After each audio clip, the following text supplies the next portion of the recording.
Magandang hapon mga kakalwas, mga kabendot, mga kadeway. So yan po, 7 units.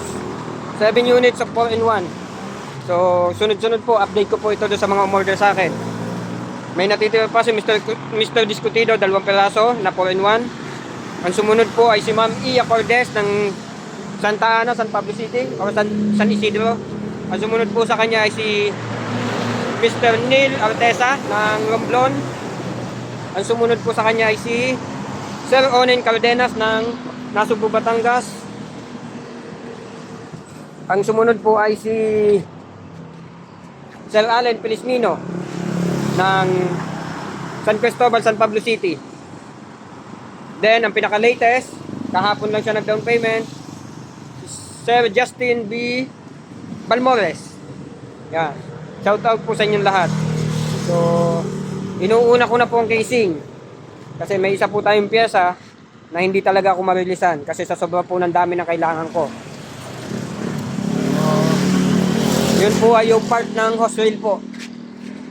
Galing ako sa kanila ng Tuesday, pero wala talaga, hindi nila ako pinagbentahan kasi masyado pong madami yung kailangan ko. Nasa 42 pieces po. So umu-order ako sa kanila ng 50 pieces. So pinababalik pa ako bukas. Maintindihan po bukas kung mabibigyan ako. 1 linggo po lumipas, hindi ako nabigyan. So sana po bukas ay pagbigyan ako.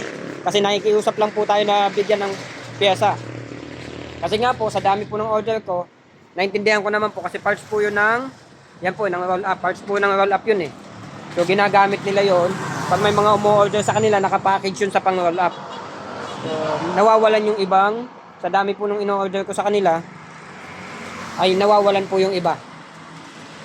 So, kaya naintindihan po natin na hindi talaga tayo pagbibigyan basta-basta. Pero hoping po bukas bigyan na ako para magawa ko na yung mga parts ng hose rail.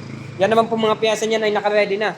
Talagang yung pinag-ready ko na po halos lahat. Nandun po sa kabilang gawaan ko, yung iba. Yan, naka-ready na halos lahat. Mga nakatabas na. Mga pagbubuuin na lang po. Ang problema po talaga ay wala pa tayong parts ng pang-hose rail. So kahit pubuuin ko lahat yan agad-agad, tapusin ko agad, may kulang pa rin po. Sana bibigyan po tayo bukas. So hoping po. So shout out po sa inyong lahat. Nabanggit ko na po yung mga pangalan. Si Sir Balmores ay taga Las Piñas. So, shout out po sa inyo.